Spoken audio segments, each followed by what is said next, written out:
कराची के हालात में बेहतरी आएगी? जो ये चीफ जस्टिस गुलजार अहमद साहब रिमार्क्स दे रहे हैं और जो समाअत कर रहे हैं, इससे आपको क्या लगता है बेहतरी आएगी? क्योंकि माजी में एक मिसाल है इफ्तिखार मोहम्मद चौधरी साहब की, अमन अमान के हवाले से उन्होंने नोटिस लिया था तो बेहतरी आई थी, कराची वालों ने सुख का सांस लिया था। सलमान, अगर हम ये बात करते हैं कि पीपल्स पार्टी ने एक ही मंसूबा बना रखा है और वो मंसूबा है सिंध के अवाम को बेवकूफ बनाना, तो ये नाराज हो जाएंगे।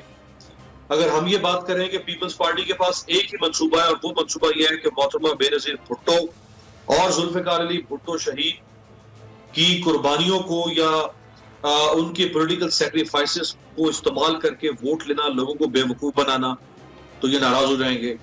अब चीफ जस्टिस ऑफ पाकिस्तान कहना को वो मजबूर हो गई है कहने पे कि इनके पास एक ही मंसूबा है और वो ये है कि बद से चीजों को बदतर करना, और सिर्फ में हुकूमत नाम की कोई चीज नहीं, और ये एक नाला साफ नहीं कर सकते, ये हुकूमत खाक चलाएंगे। ये कौन कह रहा है? ये सुप्रीम कोर्ट का चीफ जस्टिस ये बात कर रहा है और उनका अपना ताल्लुक भी कराची से, और उन्होंने कराची के कई मामलात को टेकअप किया, लेकिन मजाल है कि ये हुकूमत अब ये इंतजार कर रहे हैं कि ये जस्टिस गुलजार अहमद ने रिजाइन, यानी इन्होंने इनकी रिटायरमेंट कब हो रही है? ये पीपल्स पार्टी वो सबक नहीं सीख रही है। ये आप जहन से निकाल दें अगर आप सोच रहे हैं कि शायद वो चीफ जस्टिस ने ये सारा कुछ कहा तो वो सुधर जाएंगे, ये सिंध हुकूमत सुधर जाएगी। नहीं, वो सुधरेगी नहीं, वो इंतजार करेगी कि हमारी जान कब छूटेगी जस्टिस गुलजार से, कि ये आदमी जो है ये उठ के आता है कराची में और कराची रजिस्ट्री में बैठ के हमारी को खिंचाई और हमारा मासबा और हमारी जिंदगी जो है उसके ऊपर सवाल, और हमारी बर्बादी पे सवाल, और हमने जो तैस कर दिया उस पर सवाल। वो इंतजार कर रहे हैं कि ये इनकी रिटायरमेंट कब होगी, जान छूटे इससे हमारी। आप इनको एक तरफ रखते हैं, पीछे जितने सक्सेसिव आपके चीफ जस्टिस आए, किसी एक के मुंह से आपने कभी तारीफ सुनी सिंध की? खुद जो सिंध हाई कोर्ट के मुख्तलिफ जजेस ने इनके बारे में रिमार्क्स दिए, वो याद नहीं आपको जब वो लाड़काना के बारे में कहा था कि डाइन भी साथ घर छोड़ देती है? वो सजाद अली शाह साहब ने कहा था। बिल्कुल बिल्कुल। अपना अफसोस के साथ कहना पड़ता है, ये उस शहर के बारे में या उस सूबे के बारे में रिमार्क्स हैं जिसमें कराची शहर पाकिस्तान का सबसे बड़ा शहर है, और सिर्फ इसमें सिंध और कराची में रहने वाले लोग नहीं, पूरे मुल्क से रहने वाले लोग यहां पर आते हैं, यहां पर रोजगार कमाते हैं। उस शहर के बारे में किसी भी चीफ जस्टिस के अच्छे रिमार्क सामने नहीं आते, क्योंकि सूरत हाल बद से बदतर होती जा रही है। लेकिन एक खबर आई है और उसी वाले से अनवर अब्बास हमारे जो नुमाइंदे उनको मैंने जहमत दी है को यहाँ पर आया, उसकी डिटेल्स बताएं। अनवर अब्बास, बताइएगा, दुनिया के 9 ममालिक बताया जा रहा है चीन के खिलाफ इकट्ठा दोबारा से कमरबस्ता हो गए। 120 साल पहले भी ऐसा हुआ था, ये क्या मामला है, जरा बताइएगा डिटेल में। जी बिल्कुल, बरतानिया में 11 से 13 जून तक G7 ममालिक जो कि दुनिया के अमीर तरीन ममालिक समझे जाते हैं, उनका एक इजलास मुनक्किद हुआ है। बुनियादी तौर पर उसमें कोविड के हवाले से भी बातचीत की गई है, लेकिन इस इजलास में जो एक अहम तरीन एलामिया, जो उसके एलामिया में भी बात थी, वो चाइना के हवाले से, चाइना के घेराव के हवाले से चाइना का मुकाबला करने के लिए हिकमत अमली तश्कील दी गई है। सबसे इंपॉर्टेंट बात यह कि इस इजलास के बाद सेशंस ऐसे थे कि जिसमें इंटरनेट को भी बंद किया गया, वाईफाई को भी बंद कर दिया गया ताकि कम्युनिकेशन लीक ना हो। बुनियादी तौर पर ये 9 ममालिक हैं, G7 बेसिकली 7 ममालिक है। इसके अलावा तकरीबन 4 ममालिक को खुसूसी तौर पर मदऊ किया गया, जिसमें कि पाकिस्तान का रवायती दुश्मन भारत शामिल है। इसके अलावा जनूबी कोरिया को बुलाया गया, जनूबी अफ्रीका को बुलाया गया, और ताइवान जो कि चीन के लिए क्राइसिस पॉइंट है, उसको भी इस G7 इजलास में मदऊ किया गया।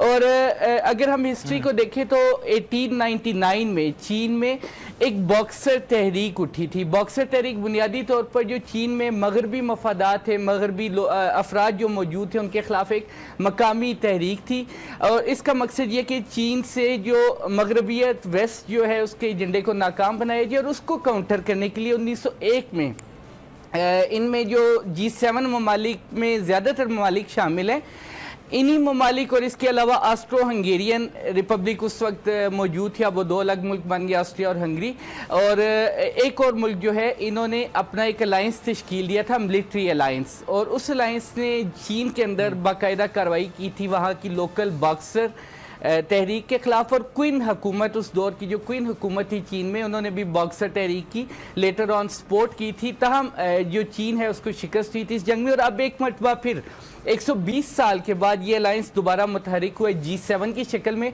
और इस G7 में क्वाड के भी चारों ममालिक शामिल है। क्वाड्रिलेटरल डायलॉग फोरम है जो कि बुनियादी तौर पर चीन के घेराव के लिए बनाया गया है।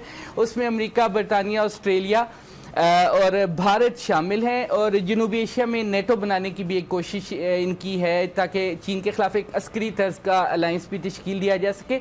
और यही चार ममालिक अब G7 में तकरीबन 9 से 10 ममालिक के साथ की शक्ल में जो है अब चीन के साथ सफ़े आरा होने जा रहे हैं। चीन के साथ इस वक्त रशिया है, और इसका इम्पैक्ट बुनियादी तौर पर पाकिस्तान पे बहुत ख़ास पड़ेगा। उसकी वजह ये कि पाकिस्तान और चीन की स्ट्रेटेजिक पार्टनरशिप है।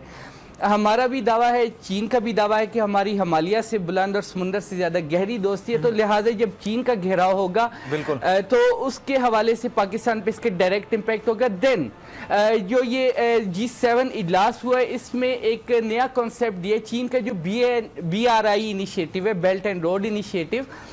उसके मुकाबले में अमेरिकन ने एक नया initiative bring back to better world के नाम से इंट्रोड्यूस करवाया है। 3BW उसको कहते हैं। उसके लिए $40 ट्रिलियन फिक्स किए जा रहे हैं, और उसका बुनियादी मकसद BRI की तर्ज पे इंफ्रास्ट्रक्चर डेवलपमेंट होगा। तहम ये जो इंफ्रास्ट्रक्चर डेवलपमेंट होगी ये उन ममालिक में होगी जो कि ज़्यादातर चीन के मुखालिफ हैं, तो लिहाजा ये एक अलायंस चीन के खिलाफ। अच्छा, पाकिस्तान इससे किस हद तक मुतासर होगा? अमीर अब्बास ये बताइएगा, ये अब जो सूरत हाल इस वक्त बता रहे हैं अनवर अब्बास, जो डिटेल्स बता रहे हैं, इससे अब लगता है पाकिस्तान मुतासर होगा अगर हम बिगेस्ट पर्सपेक्टिव में अगर ये सारी सूरत हाल देखें तो? जी बिल्कुल अनवर, बिल्कुल जिस तरह उन्होंने सारा कॉन्टेक्स्ट आपको बताया। ये पहले इन्होंने एक पॉलिसी बनाई थी कंटेनमेंट ऑफ चाइना, कि चाइना को कंटेन कैसे करना है।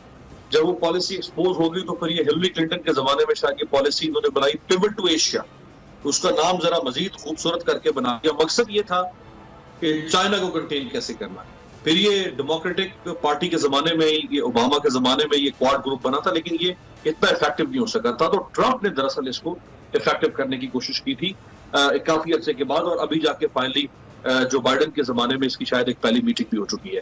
और क्वाड में हमारा जो दुश्मन है भारत, वो भी क्वाड में शामिल है। आप अंदाजा कर लें कि वो यानी हमारे साथ है, उधर से उसको वो चाइना के खिलाफ भी खड़ा करना चाहते हैं। तो इसमें अब कोई ढकी छुपी बात नहीं है कि चाइना की ग्रोथ को रोकना चाहते हैं। अच्छा, चाइना एक ऐसा मुल्क है कि जिसके कोई अजाइम नहीं है। ये चाइना के बारे में जो कहा जाता है कि ये ब्लॉक पॉलिटिक्स है, ये एक बहुत लेमैन नॉलेज की बात है। चाइना कोई ब्लॉक पॉलिटिक्स नहीं करता। जैसे सोवियत यूनियन एक ब्लॉक था, जैसे इकोनॉमी के पर्सपेक्टिव में कैपिटलिस्ट का एक ब्लॉक है, जैसे अमेरिका ने अपना ब्लॉक बना रखा है नेटो की सूरत में और अपने वेस्टर्न यूरोपियन अलायंस की सूरत में। चाइना का कोई ब्लॉक नहीं है, वो ब्लॉक पॉलिटिक्स नहीं करता। और ना चाइना किसी के खिलाफ ऑफेंसिव हुआ है, तो भाई उसके अपने रीजनल कुछ डिस्प्यूट जरूर है।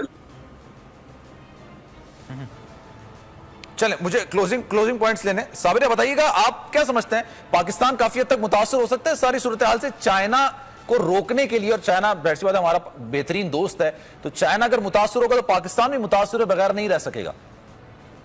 देखिए सलमान, चाइना को ग्वादर पोर्ट की बहुत जरूरत है। सी पे प्रोजेक्ट जो 70 अरब डॉलर का है, ये 100 अरब डॉलर क्रॉस करेगा।